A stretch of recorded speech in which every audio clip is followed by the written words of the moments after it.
Welcome to this week's episode of Bridge to Faith.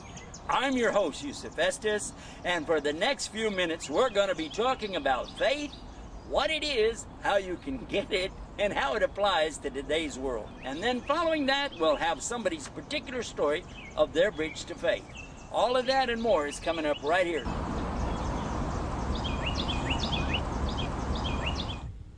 On this week's episode of Bridge to Faith, I thought it would be appropriate to bring an expert on the subject of faith. I have with me today a respected scholar and dear friend in Islam, and that is Dr. Jafar Sheikh Idris. Assalamu alaikum. Alaikum assalam wa rahmatullahi wa barakatuh.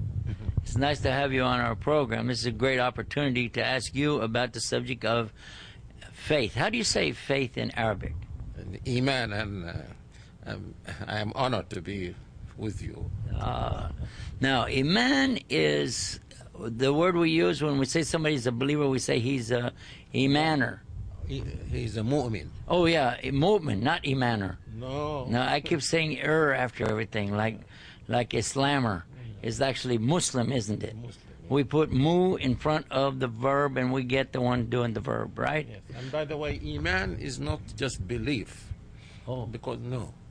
Because Iman, just like the word faith, is because belief is you can believe in the existence of something, Yeah. but not have faith in it. Oh. No, because faith is something like you trust it. For example, a Muslim can say he believes in the existence of the devil. Right. But he doesn't have faith in the devil. Oh, so it's we're going to talk about then that Faith. Faith. Yes. That's the name of the show. Faith is it's more than just belief. No. I've heard people say things like, "Well, don't you believe in this? Don't you believe in that?" And the existence of something doesn't mean you put your trust and No, that's why we say, and you can say in Arabic, I don't have faith in the shaitan, in the devil. I don't have faith in it. In fact, you can say, I have kufr in the devil. Because kufr usually means disbelief to people. Yeah. Yes, it means to people disbelief. But kufr, in fact, is the denial of faith. You don't have faith. You can believe in the existence of something, but not have faith in it, and you can be a kafir of it. And kafir usually translates as disbeliever. Disbeliever, yes, but it doesn't mean more than that. Yeah, it does. It carries a lot. Yeah. So now we want to think about a person having faith. It means you said belief and trust together. Is it? Yes. Is that safe to say that? Yes. All right. So belief and trust equal faith, and so the benefit of a person having this belief and trust in something, some kind of God, as opposed to somebody with no faith at all. What kind of a comparison would we say? What's the condition of a person who has no faith and somebody who does have faith? I think the overwhelming majority of human beings throughout history have been having faith in God in the sense of belief that there is a creator of this world, and they have some faith in him. I mean, they trust him. Because, for example, the Arabs to whom the Prophet ﷺ was sent did have this kind of faith, and now anthropologists are telling us that this is even now. They went to and visited many places in the world, and many tribes, many nations, and so on. And in every place they found this rudimentary belief in the Creator. No.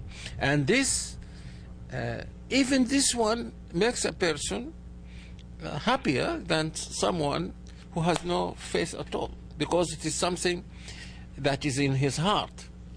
And the more you act according to what God put in your heart, the happier you will be. But then, yes, That is the answer. Okay, so what I'm understanding now is a person who has faith in God of some kind in his heart, and he sees himself acting on what he believes and what he trusts, then he will be happier in his heart. It means the satisfaction that's going to come through some kind of obedience to whatever it is you believe in. Not whatever, you don't become happy as a result of anything you believe in, because you can believe in something and be very unhappy. I mean, it is not just belief in the absolute sense. It is belief in the Creator. And even this will not give you all the happiness you want until you satisfy all the requirements of this belief in the existence of the Creator and having faith in Him. So that's why when prophets come, they build on this. They build on this because people, overwhelming majority of people, they believe in God. So the prophets come and tell them, if you believe that it is this God who created you, it is this God who makes you live, it is the God who provides you with all that you need, then you should worship this God. Then, when you worship God, of course you become happier than when you just believed in the existence of the Creator and worshipped something else besides Him. It sounds to me like that we're saying here that belief on the one side be something in your mind, but then actual worship is going to be something where you put it into some practice, where you have action to follow up the belief. So putting them together, you could have people who have a practice but they don't have a belief. People have a belief but no practice, but neither would be satisfied until they reach the level of, okay, I believe and have faith in this, and now I'm doing it, and now I will feel dissatisfaction. Yes, but sometimes, and in fact for most people, the practice is not compatible with the belief, because this is what the Quran says in many places. If you believe that it is God who created you, then why do you worship? This is the practice. Why do you worship something else? So the worshipping of idols, or to put your absolute trust even in a human being and obey whatever he tells you to do, or even believing in a saint or an angel or so on, putting him or her in the place of God, then your practice will be incompatible with your belief in the Creator. So you will not be happy. You will not be happy. Well, what about the one who said, well, I believe in God, No.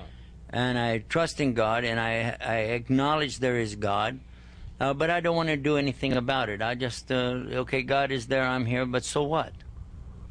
Yes, because first, this is an expression of irrationality. I mean, a rational person would not say something like this. If you are rational, then you act according to your knowledge. If you know that it is God who created you, and He has all these favors on you, then at least you say to Him, thank you. Yeah. Okay, now how would... And worship is, in fact, all worship is an expression of gratitude to Allah. So and the question you ask me is like someone who says he's thirsty, say, and someone gives him a glass of cold water and he drinks it and keeps silent. You tell him, wasn't this person who gave you this glass of water? He said, yes, I know. Weren't you thirsty? He said, yes, I know. Then why don't you thank him? He said, why should I? So to simply say thank you is a big thing in Islam, right? Especially to God, yeah. Yeah. To say thank you. How do you say thank you to God in Arabic? Alhamdulillah. All the hamd is for Allah. We have two words, hamd and shukr. Alhamd is more comprehensive, because when you say Alhamdulillah, like Alhamdulillah Rabbil Alameen, you are expressing your gratitude to God, but at the same time you are praising God. So that is why in English they have a problem translating Alhamd. Sometimes they say praise be to God, sometimes praise is to God, sometimes so on. But it is praise and gratefulness. It is both. So, okay, gratitude, thanksgiving, worship, all in one word. Yes, yes. And the other word? That is Alhamdulillah. Alhamdulillah. Alhamdulillah. You mentioned another word? No, there's no other word. You said for thank you. Another word for thank you. Shukran. In or the Arabic. Sounds like sugar. Yes, it is like sugar anyway. Sugar. What does shukran mean? What does? Shukran means thank you. I'm grateful to you. So stuff like now, this is the word we use in everyday language in Arabic. I can say to you shukran. Yes. Okay, and I can say to Allah alhamdulillah. Yes. Okay, but could I say shukr Allah? Yes, you can say shukr lillah. No. So could I say shukr Allah alhamdulillah? Yes. Alhamdulillah wa shukr lillah. You mentioned the hamd first because it's a more comprehensive one, and this is the particular one. Ah, so you do the general and then the specific. Yes, say Alhamdulillah wa shukr lillah. All right. So that's good to know that, and it's important for us to know about faith. Now, you mentioned something about the devil, and I was thinking about this earlier. If somebody said, I believe there's a devil, that means he believes there's a devil. No. The devil said he believes there's a God. The devil believes there's God. He knows there's God. No. But he doesn't obey God. And he doesn't have faith in him. That's the important. He doesn't trust him. Because if he trusted him, he would have obeyed. And this is a very good lesson for people. He is very sure of the existence of God because God spoke to him. He's very sure of the existence of the Creator. But then he objected to what God told him. When God told him to bow to Adam, he said, why should I bow to someone who is created from mud? That makes sense. No. Stay tuned. We'll be back with more Bridge to Faith right after this. Now we come to the portion of our program where we learn about somebody's particular bridge to faith. How did they come to faith? And let's find out. Let's ask them right now. You know, one of the things a lot of people ask me about, what is it like, to come to Islam